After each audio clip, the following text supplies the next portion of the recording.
Mexico. If you're planning a trip to the land of tacos and tequila or have always wanted to visit Mexico, then look no further. We're telling you everything you need to know about booking a trip to this iconic country.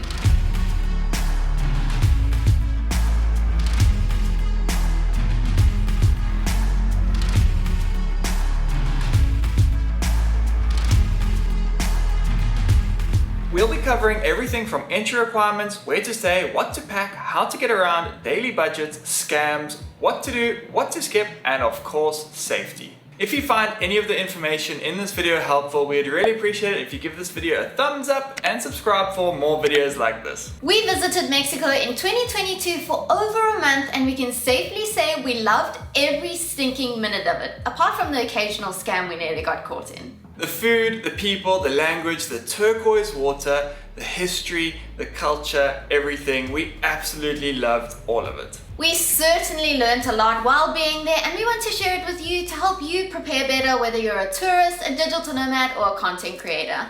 Let's start this video off with how to get to Mexico. We suggest looking at flights to Mexico City. There's a big international airport and there are tons of direct flights inbound from European cities and of course from some of the big airports in the US. We flew from Miami to Mexico City using Aeromexico. The flight was 3 hours long, the surface was perfectly fine, and it cost $140 per person, including baggage fees. And of course, if you want to start your trip in the Yucatan or somewhere else, then there are direct flights to other places like Cancun or Puerto Vallarta. We just love Mexico City so much and we highly suggest you start your trip there. As for visas, nearly all foreigners get a free 180-day visa on arrival. It is amazing. So be sure to check the link below to see if your country qualifies for this free 6-month visa. The process was super easy. You just have to present your passport at the airport. They may ask you how long you're staying and where you are staying, but that's about it. We were told to fill out a tourist form before we even landed in Mexico, but nobody asked us for it, so that isn't necessary. And no outward flight was necessary, but we did book one just in case. Travel insurance is not a legal requirement to enter Mexico, but as always, we do not travel without one, and neither should you. Mexico definitely has some adventurous stuff for you to do, and there are people that can steal your stuff, so just be careful and make sure you are covered by one. This very video is sponsored by our favorite travel insurance, but we'll speak more about them later. Next up, let's talk about currency. The currency used in Mexico is the Mexican peso. Currently it's about 18.6 pesos to the USD, 20 pesos to the euro, and for our South African followers, about 1 South African rand is equal to 1 peso, so it's pretty easy. $1 in Mexico can basically get you about 2 street tacos.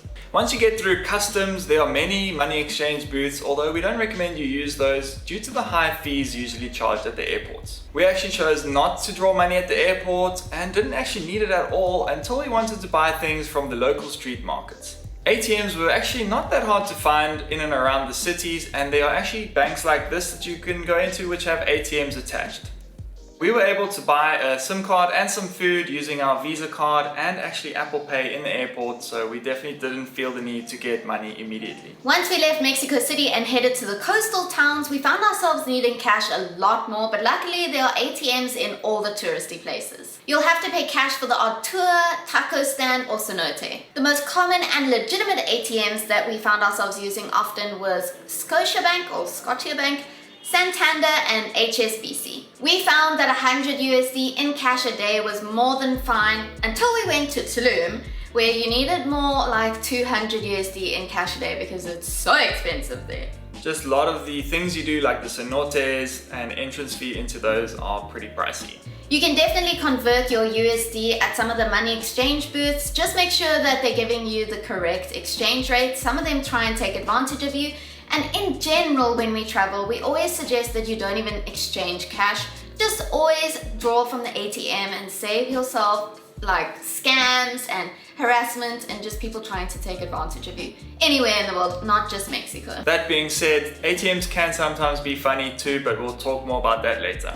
Best time to visit. Mexico is a huge country and the weather varies by region and by season. It's definitely worth checking the local forecast for the destination that you're traveling to, but in general, the dry season months of November to April promise the nicest weather, although flights and accommodation prices are higher and crowds are more intense during this time. the wet season begins in the south in May and lasts until October. The Caribbean coast can be affected by the hurricane season, which runs from June to November. We'd totally avoid those months. This image on the screen by TripSavvy is just great. Then there is the seaweed season, which runs from March to October, and if you don't pay attention to this, it can really ruin your beach holiday.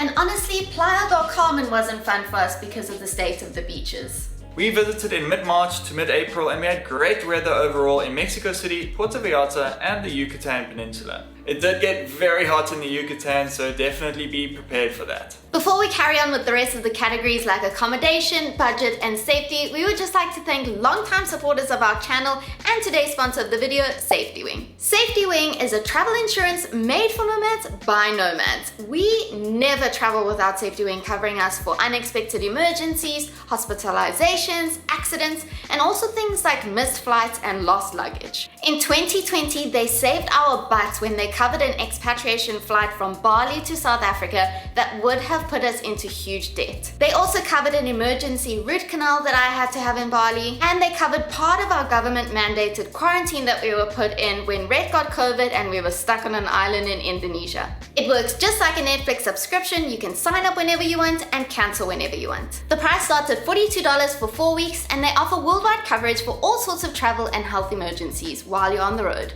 We generally sign up for Safety Wing while we're at the airport waiting for our flight. It's that easy. So if you have a trip coming up and want to be covered for all sorts of emergencies, head down to the description below. We'll link their travel insurance as well as their comprehensive health insurance down below. Back to the video. Next up, what to pack. Although this vibrant country can be a year-round destination, you definitely still need to pack for the seasons. Always make sure that you've got a windbreaker, a sweater, and a raincoat handy in case it gets a little chilly and rainy. Especially if you're visiting central Mexico, or like we visited Mexico City and it got pretty chilly and it rained quite a bit while we were there.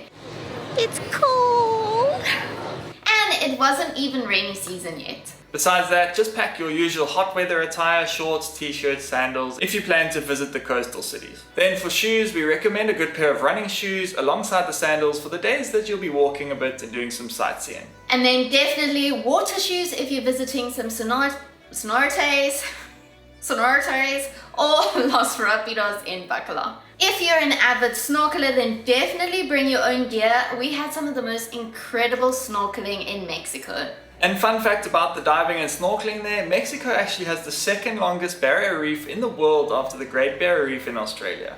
I literally did not know that. Let's go over the rest of what to pack quickly. A hat, power bank always, waterproof bag for all electronics, a floaty device or waterproof casing for your phone or camera for the cenotes.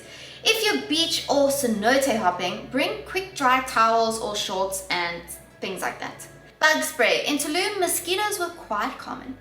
Reef safe sunscreen is a big must, a lock for your belongings and your luggage, an international driver's license to rent a car or bike. Americans can use their normal ones. A nice outfit for beach clubs and fancy restaurants. And if you forget anything, you'll find everything in Mexico. They've got Zara, H&M, Bershka, and they even have Amazon.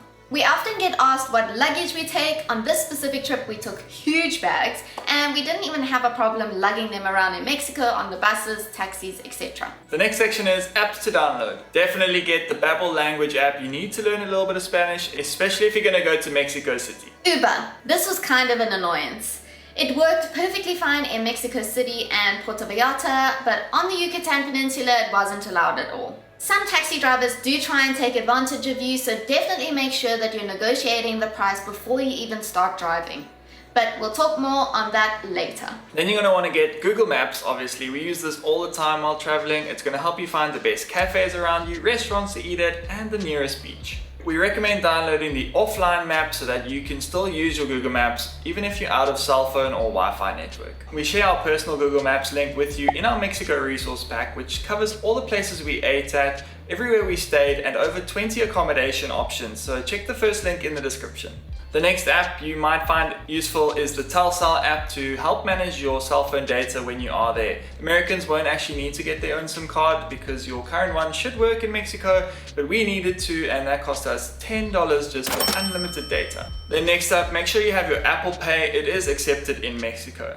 Then after that, definitely get the Rappi app, which is basically your Uber Eats in Mexico. Next is going to be the City.mx app. It's an all-in-one app for tourists visiting Mexico City specifically. You get enhanced security and access to the command centers in case of an emergency, free internet and access to 18,000 Wi-Fi hotspots, a comprehensive visitor's guide, and access to the My Taxi hailing app. There's actually a ton more features in this app, so we recommend checking it out. We didn't personally use it, but we've heard that it's good to use. Booking.com, our favorite accommodation platform that we use to manage our bookings for hotels, hostels, etc. Airbnb we always use for bigger villas and house rentals. And finally, ETN to get around the country. It is super efficient and the buses are amazing. Next up, accommodation. Mexico has a great variety of accommodation. Most tourists seem to go for all-inclusives here, but we prefer Airbnbs and boutique hotels for the authenticity. But it ranges from budget hostels to chain hotels to boutique hotels to Airbnbs and to luxury villas and all-inclusive resorts. It totally depends on what budget you're on and what the occasion is. You can find all the accommodation that us and our friends stayed at linked in the resource pack down below. You're looking at accommodation starting at around $16 a night for shared dorm hostels, then about $40 to $50 for a basic hotel room, and you can sign a longer term lease on an apartment or Airbnb, and that'll save you a ton of money. In Mexico City, it's around $900 USD a month for a decent place in the digital nomad areas. Puerto Vallarta and the Yucatan area will be quite a bit more because it's a bit touristy and that drives the prices up. And then Playa del Carmen was actually quite affordable for digital nomads, although a one-bedroom apartment there can cost about $1,400 if you want to be near the beach and the main strip. Alright, next up is transportation. There is quite a variety of transportation to be used in Mexico. First of all, we booked an airport transfer on Booking.com and that was amazing, super efficient, and we highly recommend that you use that. And then Mexico City has these metered taxis everywhere, but just be aware, using taxis that are not on the updated pink and white color scheme can be unregulated, so just make sure you definitely look for one of these pinky ones. You can use the Mexico City app to hail the taxis. For e-hailing, we always recommend Uber, but there is a bit of a taxi mafia situation going on in Mexico, and it was kind of hard to figure out where and when you could use Uber without it feeling like you're using Uber illegally. It definitely worked in Mexico City, so we can recommend that, but as for the rest of Mexico, not sure. Alright, then next is car rental. This was our favorite form of transport. It is definitely useful, especially if you're going to be outside of Mexico City. Mexico being so big, it's amazing to be able to go wherever you want, whenever you want. We suggest you rent straight from the airport, but definitely be careful who you choose. There's a bit of a scam to be aware of. Some companies have insane hidden fees after you've already booked and paid online. We recommend Avis or a small company if you are going to be renting out of Cancun called iDrive Car Rental. Neither of those had any of those crazy hidden fees like the other places. We'll elaborate more about these fees in the scam section later on in the video. Our second favorite form of transport are the buses. Mexico's buses were awesome. We actually thought we booked a luxury bus. It was so nice, but our followers on YouTube told us that it's just the normal bus. So impressive, and we highly recommend that you use them. We used ETN Tourista to get from Mexico City to Puerto Vallarta, and it was just an experience in itself. ETN do have an app and a website that you can book on. We did have a hard time paying for the bus tickets, but apparently now it's all better. You can use PayPal and your Visa card. So hopefully it works better for you, because we had to ask our friends to pay on our behalf, and then trying to pay them back was just a mission in itself. Then next up, if you're in Mexico City, they have a wonderful metro system which we actually didn't get to use, but it is designed to be used by people lacking Spanish reading skills, so I think it's quite easy to use. For the longer trips across the city, the metro would definitely be preferable because the traffic in Mexico City can be quite bad. We were only in Mexico City for a couple of days, but if we stayed longer, we would have definitely investigated and used the metro system. We love using metros. And then lastly, Mexico does have a public bus system called colectivos, which we used and were really impressed by them. It's definitely a super affordable way of getting around. They're definitely better for smaller trips. If you got luggage, it would be a bit tough. Next up, budgets. As always, the budget does depend on you and your itinerary, but we found Mexico to be quite expensive for our standards compared to South Africa and Southeast Asia. Maybe it was because of spring break, but the domestic flights were quite expensive. Car hire definitely added up with the tolls. Comfortable accommodation was definitely a little pricey, and so were the tourist attractions. Like 500 pesos for an entrance into a cenote per person. Hectic. Things that weren't expensive though was food, groceries, petrol, and alcohol. Let's go through the categories quickly. If you're going to be backpacking, then your budget will range between $30 to $50 a day. If you are looking to have a bit more of a comfortable stay, your budget will be between $50 to $150 a day. And if you want to be a bit more luxurious than that, then your budget can go from $150 all the way up. And then as we mentioned above, Mexico is very seasonal, so the prices do go up during the holidays and during spring break. Alright, now specifically our budget. We are on the lower end of the comfortable traveling range, so we spent $1,500 per person for the 4 weeks in Mexico.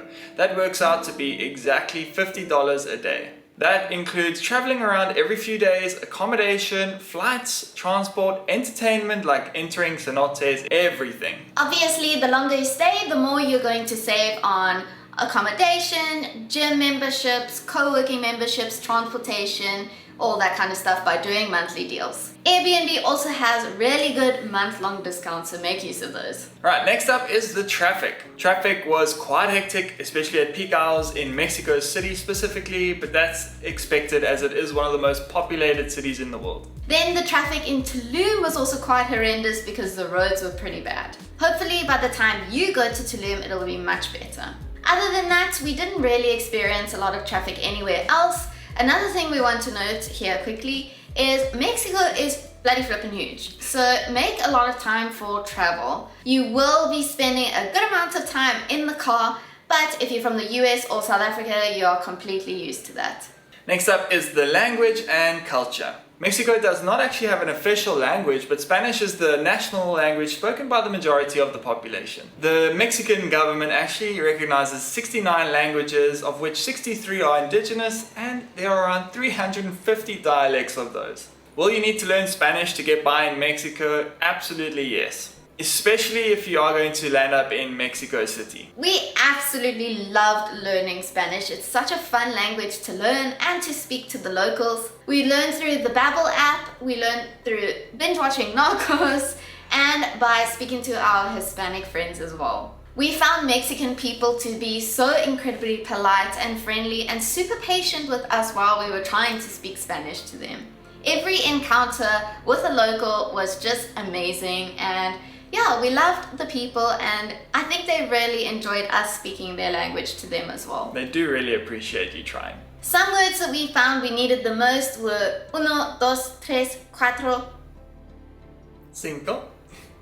sí, hola, Gracias. muchos gracias, Muy bien. ¿Cuánto es? cerveza, Which was very important for me.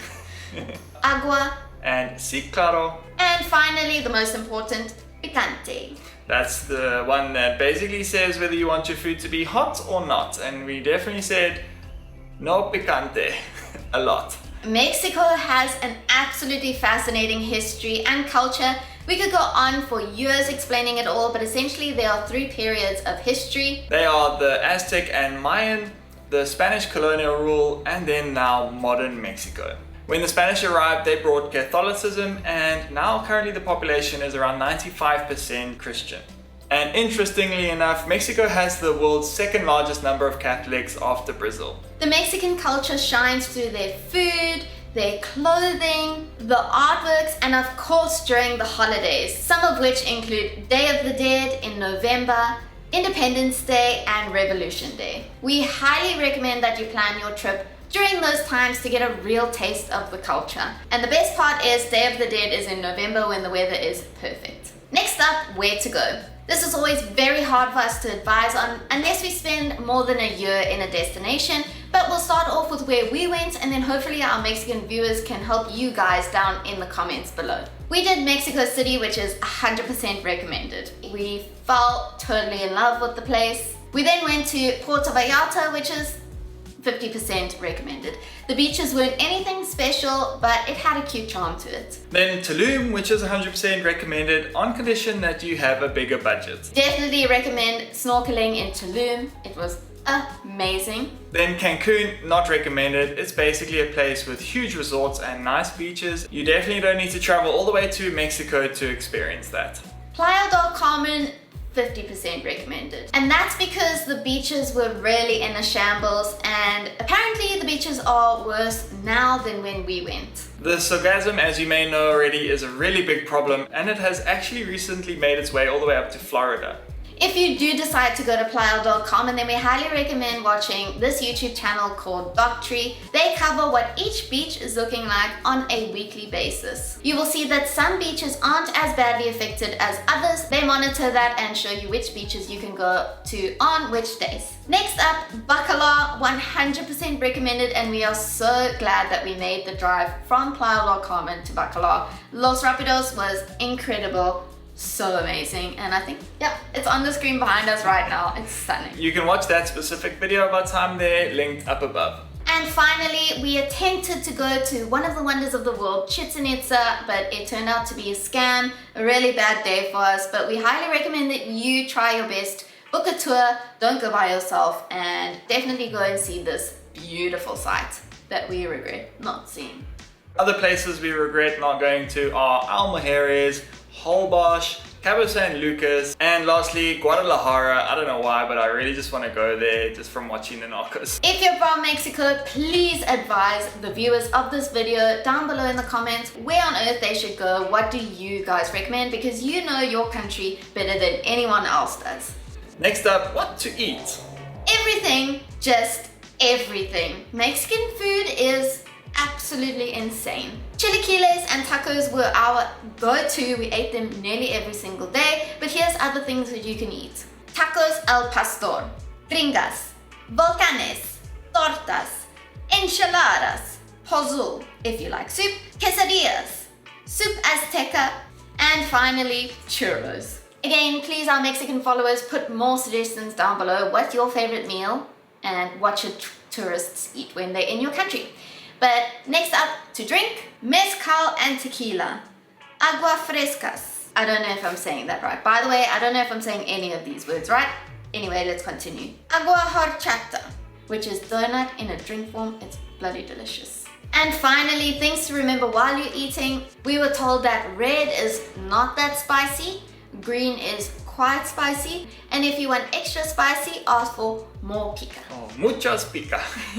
The next category is water and ice. Unfortunately, you cannot drink the tap water in Mexico. The locals also avoid drinking tap water because it's just not clean enough. You will have to buy bottled water, which is readily available in the OXXO marts. In certain places, they have these big water filter machines which you can use to fill up big bottles. There's also big 20-liter bottles of water generally in your boutique hotels. 13 pesos for 20 liters, the cheapest water we've ever seen. We'd avoid ice as well, just in case. However, don't stress too much. We didn't get any stomach bugs in Mexico the whole time we were there. Strong! Very strong. Alcohol and prices. Dude, the land of tequila, margaritas, and Corona, it goes without saying that alcohol is life here in Mexico. They even add tequila to their morning coffee. I'm not even joking. We were on a tour, they gave us tequila in our coffee. It was only 9 o'clock in the morning. All alcohol is super cheap in Mexico, especially mezcal. It's essentially the same as tequila. It's made from the agave plant, but the difference is tequila is made from a blue agave plant, and mezcal is made from any agave plant. That's what I understood. It tastes quite different to tequila. I tried it. You have to try it. You're in Mexico, try all the tequila, all the mezcals, and of course Rhett had cervezas all the time. And then of course the cocktails were some of the best cocktails I have honestly ever had in my whole life. I dream about Mexican margaritas all the time. Miss it so much. Other than that, let's go over some of the prices. Tequila. They go for around 150 pesos in some of the fancy restaurants in Tulum, but you can get them cheaper in other parts of the country. Then cervezas are around 40 pesos per bottle in a restaurant, and you can get them a bit cheaper in the mini marts too. And then our favorite, the mango frozen margaritas, were usually around 100 pesos each. Well worth it. Vaccinations. In terms of COVID, there's no such thing anymore in Mexico. Let's move on. In terms of other vaccinations, you're going to want to make sure you get the typhoid and hepatitis A and B. These are ones we usually make sure we have every time we travel. Although they are not a requirement, we definitely suggest that you travel with them. Next up is the length of stay. We recommend a minimum of 2 weeks, but if you're moving around a lot and to take it all in, we recommend 3 to 4 weeks. We did 5 days in Mexico City. Not enough. 7 days in Puerto Vallarta. 3 days in Tulum. Not enough for me. And then finally we did 13 days in Playa del Carmen, which we thought was just a little bit too long to spend in that place. Next up is electricity. Mexico uses the exact same plug adapters as the US, so if you're coming from the States, you'll be perfectly fine, but if you are coming from outside, make sure you have adapters. They look like this. SIM cards and internet. They have a number of providers. We used Telcel, which we picked up at the airport, and it had great coverage throughout our stay in Mexico. They were also really cheap. We got our SIM cards for $10 each, which came with unlimited data, which is really nice.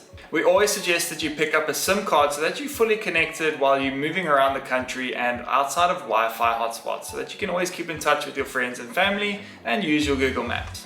And order taxis. In terms of the internet in Mexico, it was really good in Mexico City and Playa del Carmen. We had a bit of a problem in Puerto Vallarta at some stages, but overall the speeds were really fast, upwards of 200 megabytes per second. Next up is the international driving permit. We needed international car licenses to rent a car in Mexico, but that's because we are not from North America. If you do have a US license, then you will not need this. Next up is tipping. There is a definite tipping culture in Mexico. If you're eating out at a restaurant, most of the time you will have to calculate the tip yourself. 10 to 20% is the normal rate. And then I did tip some of the people who watch your cards. It's up to you how much you want to tip them. I think I gave this guy around 20 or 50 pesos. And then if you are going to be going on a tour, it's customary to pay around 10% of the tour price to your guide. And then at a bar, usually about $1 or 15 pesos to the barman. Next category, my favorite, pharmacies. There are absolutely tons of pharmacies in Mexico. I think it's the store we saw the most of while we were there. And the craziest part about the Mexican pharmacies is they sell pretty intense medications without a prescription over the counter. Need steroids, Clen, Xanax, Viagra? They've got you. And it's all actually really affordable. Alright, next up is the laundry. We found quite a few laundry places wherever we were, and they were just as affordable as Bali. In Playa del Carmen, we paid anywhere between 10 and 15 pesos per kilogram. They even have these laundry rooms which you can go to do your own laundry, and it's definitely a lot cheaper. If you do your laundry at your hotel or all-inclusive, be prepared to pay around 300 USD for a load. It's absolutely insane and one of the reasons why we really don't like inclusives. Next up, weather and natural disasters. We went through the weather in the best time to go section, but as for natural disasters, hurricanes are definitely a major concern in Mexico, and along with that goes severe storms, mudslides, landslides, and the works. Hurricanes are more prominent in the Yucatan Peninsula, so be aware of that. Coastal areas experience the most damage as opposed to inland areas. Our friend Alex was in Mexico in the Yucatan Peninsula when a big hurricane came in, and it wasn't pleasant. Again, the hurricane season is from June to November in the Yucatan Peninsula. Other natural disasters include earthquakes. Most of Mexico's quakes occur on the Pacific coast, home to popular destinations such as Puerto Vallarta, Sayulita, and Acapulco. Although there have also been a few absolutely devastating earthquakes in Mexico City itself. The most recent one was in September of 2017, which killed over 360 people. So if you're traveling there, it's definitely something to keep in mind. Volcanoes volcanoes. There are approximately 3,000 volcanoes in Mexico. However, only 48 are considered active. Popocatépetl, sorry, we don't know how to say this word, near Mexico City, which is Mexico's largest volcano, roared to life in December 2018, spewing ash and volcanic gases into the air. And then air pollution. In major cities like Mexico City and Monterrey, it can be quite a bit of a concern for some travelers. It's worse between the months of March and June. We were there in March and we didn't really find it to be much of a problem, especially in comparison to other cities like Ho Chi Minh and Bangkok. And Jakarta. Next category is safety. There's no doubt Mexico has a bad reputation on the news and on the TV, but we don't think the media represents Mexico well at all. We're actually tired of the US and UK news creating fear-mongering. They do it for South Africa and they do it for Mexico. We were so incredibly nervous in Mexico City, but for no reason. There was absolutely nothing to be scared of. No one bothers you or harasses you. We felt 100% safe. To put your mind at ease even further, there are police and even some army here and there, and they are there to protect you. Our only concern in Mexico are the scams and people trying to take advantage of you in terms of money. So next up, let's address that. Scams. The first scam that we ran into was on our way to Chichen Itza. What a shambles. We tried to go on a short road trip from Playa del Carmen to visit one of the wonders of the world. If you want to see that whole story, you can check out this video linked above. Definitely make sure that you watch it so that you are prepared and so that it doesn't happen to you. The next scam is hidden fees for car rentals. We didn't experience this personally because we did go with legitimate companies, but a fellow creator, Los LeBlanc, got caught in one, and you can actually go and watch his video here and see what happened. We suggest that you use Avis and iDrive Car Rental like we mentioned before. Neither of them had these crazy fees and deposits. And then a small little scam that you'll find is vendors not giving you the correct cash back when you get change. This happened to us quite a few times. Just make sure you make eye contact and work out exactly what your change should be. And then another little scam that we came across is the ATMs not giving you the correct amount of cash. This happened at one of the ATMs outside of Tulum on our way to the Cenote. I was trying to draw 3,000 pesos and the machine gave me 2,520. 20 is exactly the same as the 500 note. They're both blue and they look quite similar. When I counted it, I was very shocked. So always use the legitimate ATMs that are often attached to these big bank buildings like this Scotia Bank, for example. And then finally, a scam we have read about is fake taxis that end up taking you to shops and their cousins, whatever, and try and get you to buy stuff rather than just taking you to your end destination. They also have a thing called express kidnapping.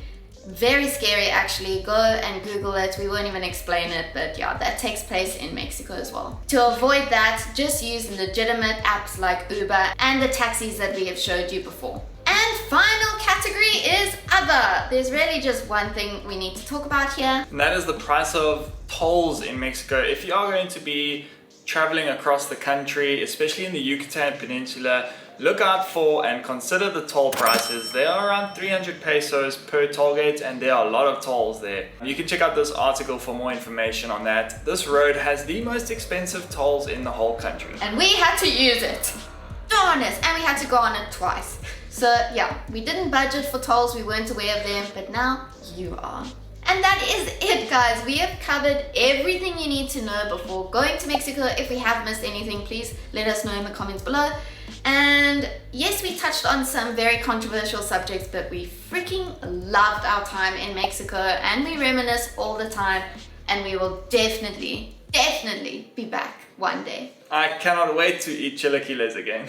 Me neither, and have a margarita. We've got guides from Bali, Cape Town, and India. We'll link them down in the description for you. But yeah, besides that, thank you for watching. Don't forget to like it, and we'll see you in the next one. Bye. Goodbye. How do you say goodbye in Spanish? Adios. Adios, señoritas, amigos.